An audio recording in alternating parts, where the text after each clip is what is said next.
everyone, Julie Golob here.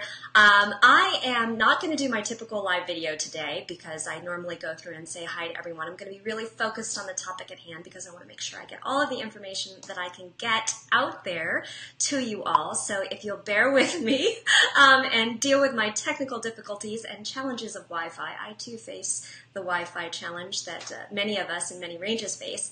But I want to just jump in and tell you where I went this week.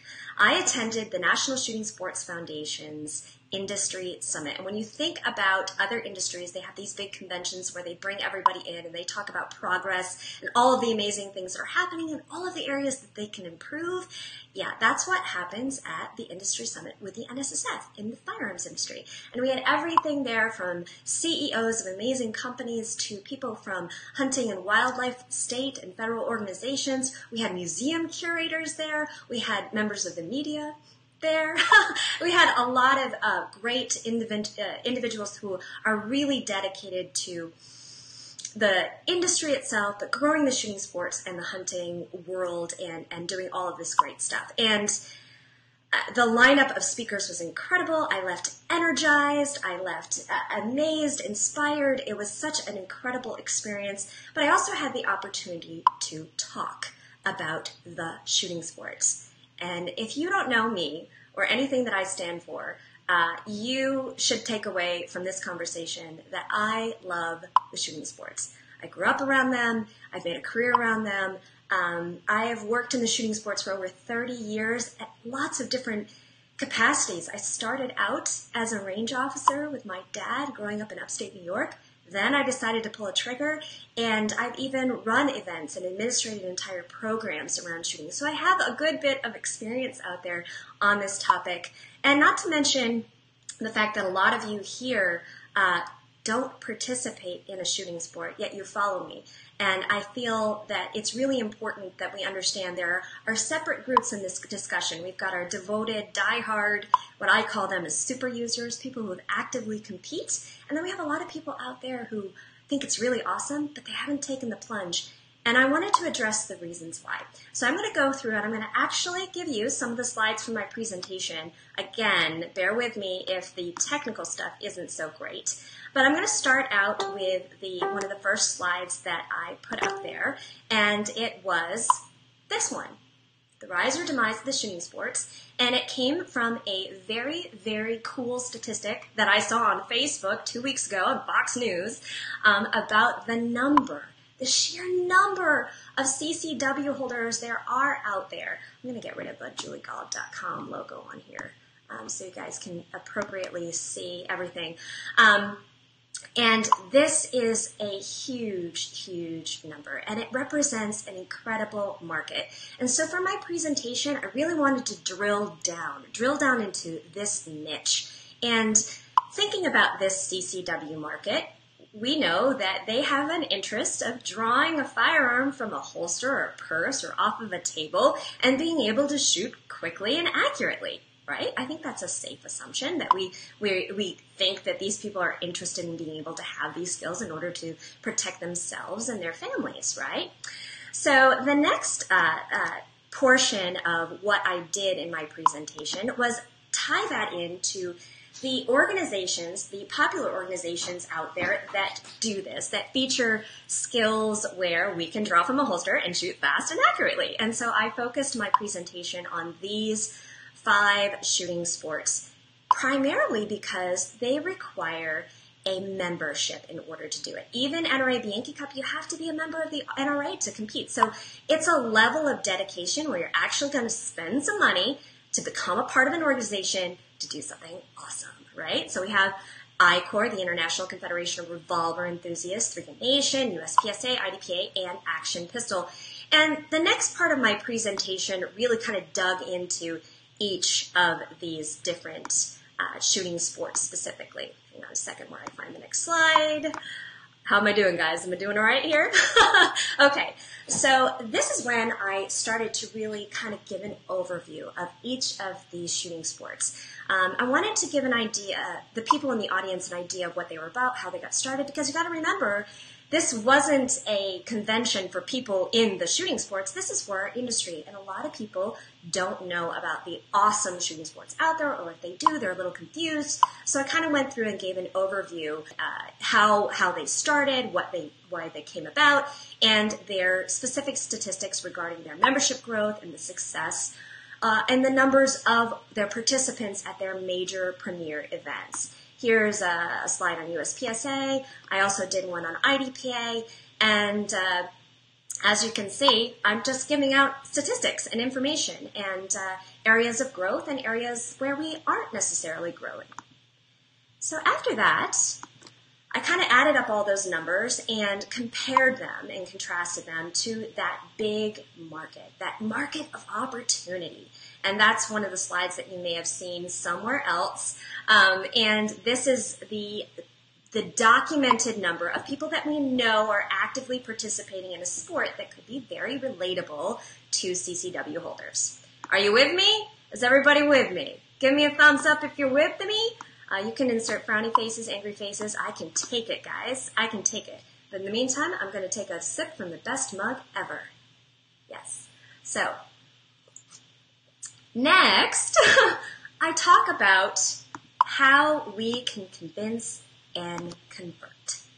So, we think about CCW holders as owners. And we know that people who compete in the shooting sports, they're super users. But where do we find the place for the user? When I think about golf, I think about the people who watch golf on TV. I think about the people who think it's really awesome that they have these amazing athletes playing golf. And then I think about how people want to play golf, but may not necessarily want to compete in golf. So it's the same kind of concept with the shooting sports, and we're seeing the statistics increase of the number of people who identify as target shooters, but we don't connect to them in a very formal way in the form of a shooting sport. So the next few slides are where I address barriers for entry, when it all comes down to time and money. And some of these barriers include information. Where and how do we get started? What do you need to have? These are all questions that I answer almost on a daily basis, because we don't have a lot of great information out there. And it's very difficult for someone new to find this information in a quick and easy way. And there are other industries that do this so well.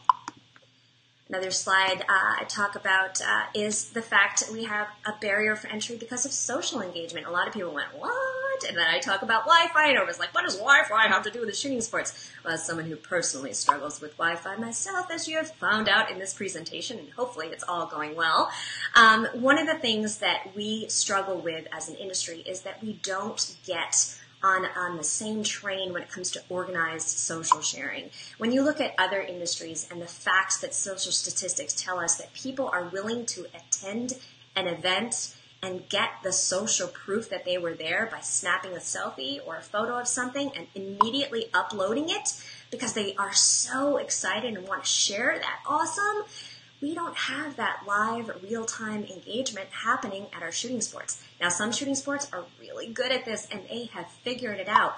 Three Gun Nation, for example, has 6 live webcasts planned for this season. I read that on their website. Amazing!